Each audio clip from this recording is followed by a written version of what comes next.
ಮಾಡಿರುವಂತಹ ಆರೋಪದಿಂದಾಗಿ ಕಾಂಗ್ರೆಸ್ನಲ್ಲಿ ಒಂದು ರೀತಿ ತಳಮಳ ಸೃಷ್ಟಿಯಾಗಿದೆ ಅನ್ನೋದಾಗಿ ಮಾಜಿ ಶಾಸಕ ರಾಜ್ಕುಮಾರ್ ಪಾಟೀಲ್ ತೆಲ್ಕೂರ್ ಹೇಳಿಕೆಯನ್ನ ಕೊಟ್ಟಿದ್ದಾರೆ. ಹಾಗಾದ್ರೆ ಯಾಕೆ ಈ ರೀತಿಯಾಗಿ ಹೇಳಿದ್ದಾರೆ ಅಂತ ಹೇಳಿದ್ರೆ, ಈ ಹಗರಣ ವ್ಯವಸ್ಥಿತವಾಗಿ ಮುಚ್ಚಿ ಹಾಕೋದಕ್ಕೆ ಏನೆಲ್ಲ ಪ್ರಯತ್ನಗಳು ಬೇಕೋ ಆ ಎಲ್ಲ ಪ್ರಯತ್ನಗಳನ್ನ ಕಾಂಗ್ರೆಸ್ ಸರ್ಕಾರ ಮಾಡ್ತಾ ಇದೆ. ಈ ಹಿಂದಿನಿಂದಲೂ ಕೂಡ ಕಾಂಗ್ರೆಸ್ ಸರ್ಕಾರ ಭ್ರಷ್ಟಾಚಾರವನ್ನ ಮಾಡಿಕೊಂಡು ಬರ್ತಾ ಇದೆ. ಜೊತೆಗೆ ಈ ಏನು ವಸತಿ ನಿಗಮಗಳಲ್ಲಿ ಹಣ ಕೊಟ್ರೆ ಮನೆ ಹಂಚಿಕೆ ಆಗುತ್ತೆ ಅನ್ನುವಂತ ಒಂದು ಆರೋಪ ಏನಿದೆ, ಆ ಆರೋಪವನ್ನ ಮುಚ್ಚು ಹಾಕುವಂತಹ ಪ್ರಯತ್ನವನ್ನ ಕೂಡ ಮಾಡಲಾಗ್ತಾ ಇದೆ. ಗುತ್ತಿಗೆದಾರರ ಸಂಘದ 60% ಸರ್ಕಾರ ಅಂತ ಹೇಳ್ತಿದ್ದಾರೆ. ಕಾಂಗ್ರೆಸ್ 2 ವರ್ಷದಿಂದಲೂ ಕೂಡ ಭ್ರಷ್ಟಾಚಾರದಲ್ಲಿ ತೊಡಗಿದೆ ಅಂತ ಹೇಳಿ ಕಲಬುರಗಿಯಲ್ಲಿ ರಾಜ್ಕುಮಾರ್ ಪಾಟೀಲ್ ತೆಲ್ಕೂರ್ ಕಿಡಿಕಾರಿದ್ದಾರೆ. 40% ಅನ್ನುವಂತ ಆರೋಪ ಆಯಿತು. ಈಗ 60% ಈ ಕಾಂಗ್ರೆಸ್ ಸರ್ಕಾರಕ್ಕೆ ಬಂದಿದೆ.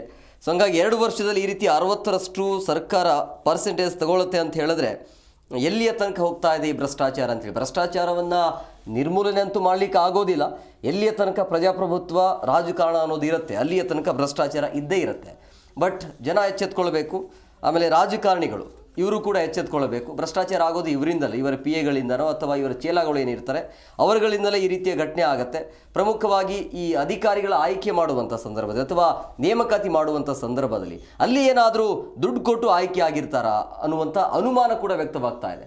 ಯಾಕೆ ಈ ರೀತಿಯಾಗಿ ಪದೇ ಪದೇ ಅದಕ್ಕೆ ಆಗಿರುವಂಥ ಕಾನೂನುಗಳು ಇದ್ರೂ ಕೂಡ ಯಾರೇ ಕಾನೂನು ಹೆದರಲ್ಲ, ಮೀಡಿಯಾ ಇದ್ರೂ ಕೂಡ ಯಾರಿಗೂ ಕೂಡ ಕ್ಯಾರೆ ಅನ್ನೋದ ರೀತಿಯಲ್ಲಿ ರಾಜಾರೋಷವಾಗಿ ಭ್ರಷ್ಟಾಚಾರಕ್ಕೆ ಮುಳುಗಿ ಹೋಗ್ತಾರೆ ಅಂತ ಹೇಳಿದ್ರೆ ಪ್ರತಿಯೊಂದು ಇಲಾಖೆಯಲ್ಲಿ ಇಂತಿಷ್ಟು ಪರ್ಸೆಂಟೇಜ್ ಫಿಕ್ಸ್ ಆಗಿತ್ತು ಅಂತ ಹೇಳಿದ್ರೆ ಇಲ್ಲಿ ಜನಸಾಮಾನ್ಯರು ಅಂದರೆ ಸಾರ್ವಜನಿಕರಿಗೆ ದೊಡ್ಡ ಮಟ್ಟದಲ್ಲಿ ಹೊಡೆತ ಬೀಳುತ್ತೆ.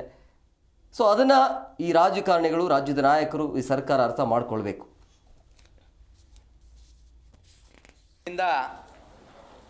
ಕಾಂಗ್ರೆಸ್ ಸರ್ಕಾರದಲ್ಲಿ ನಡೀತಾ ಇರತಕ್ಕಂಥ ತಳಮಳ ಇದಕ್ಕೆ ಕಾರಣ ಅಂತ ಹೇಳಿದರೆ ಹಿರಿಯ ಶಾಸಕರಾದಂಥ BR ಪಾಟೀಲರು ಎತ್ತಿರುವಂಥ ಹಲವಾರು ಗಂಭೀರ ಆರೋಪಗಳು, ಅದನ್ನು ವ್ಯವಸ್ಥಿತವಾಗಿ ಮುಚ್ಚಿ ಹಾಕಲಿಕ್ಕೆ ಪ್ರಯತ್ನಗಳು. ಕಾಂಗ್ರೆಸ್ ಪಾರ್ಟಿ ಕಳೆದ 2.5 ವರ್ಷದಲ್ಲಿ ಭ್ರಷ್ಟಾಚಾರದಲ್ಲಿ ತನ್ನನ್ನು ತಾನು ತೊಡಗಿಸ್ಕೊಂಡಿದೆ. ಅಷ್ಟೇ ಅಲ್ಲ, ಅದು ಯಾವತ್ತೂ ಕೂಡ ವಿಷಯಗಳನ್ನು ಡೈವರ್ಟ್ ಮಾಡುವಂಥ ಮಾಡುವಂಥ ಪ್ರಯತ್ನ ನಡೀತಾನೇ ಇದೆ. ಮತ್ತು ಈ ರಾಜ್ಯದ ಎಲ್ಲ ಗುತ್ತಿಗೆದಾರರ ಸಂಘದವರು ಹೇಳ್ತಾ ಇರುವಂಥದ್ದು, ಈ ಸರ್ಕಾರ 60% ಸರ್ಕಾರ ಯಾವುದೇ ಬಿಲ್ಗಳು ಕೊಡ್ತಾ ಇಲ್ಲ, ಆತ್ಮಹತ್ಯೆ ಸರ್ಕಾರ, ಇದು ಗುತ್ತಿಗೆದಾರರು ಆತ್ಮಹತ್ಯೆ ಹಂತಕ್ಕೆ ಬಂದಿದ್ದಾರೆ ಅನ್ನುವಂಥದ್ದನ್ನು ಹೇಳಿದ್ದಾರೆ. ಭಾರತೀಯ ಜನತಾ ಪಾರ್ಟಿ BR ಪಾಟೀಲ್ ಅವರು ಏನು ಪ್ರಶ್ನೆಯನ್ನು ಎತ್ತಿದ್ದಾರೆ, ರಾಜು ಕಾಗೆ ಅವರು ಮಾನ್ಯ ಕಾಂಗ್ರೆಸ್ಸಿನ ಶಾಸಕರು ಏನು ಪ್ರಶ್ನೆಯನ್ನು ಎತ್ತಿದ್ದಾರೆ, ಇದಕ್ಕೆ ಉತ್ತರವನ್ನು ಕೊಡುವಂಥ ಗೋಜಿಗೆ ಮುಖ್ಯಮಂತ್ರಿಗಳಾಗಲಿ ಅಥವಾ ಕಾಂಗ್ರೆಸ್ ಪಕ್ಷದ ಅಧ್ಯಕ್ಷರು ಮತ್ತು ಉಪಮುಖ್ಯಮಂತ್ರಿಗಳಾಗಲಿ ಯಾವುದೇ ರೀತಿಯ ಸ್ಪಷ್ಟೀಕರಣ ಕೊಟ್ಟಿಲ್ಲ.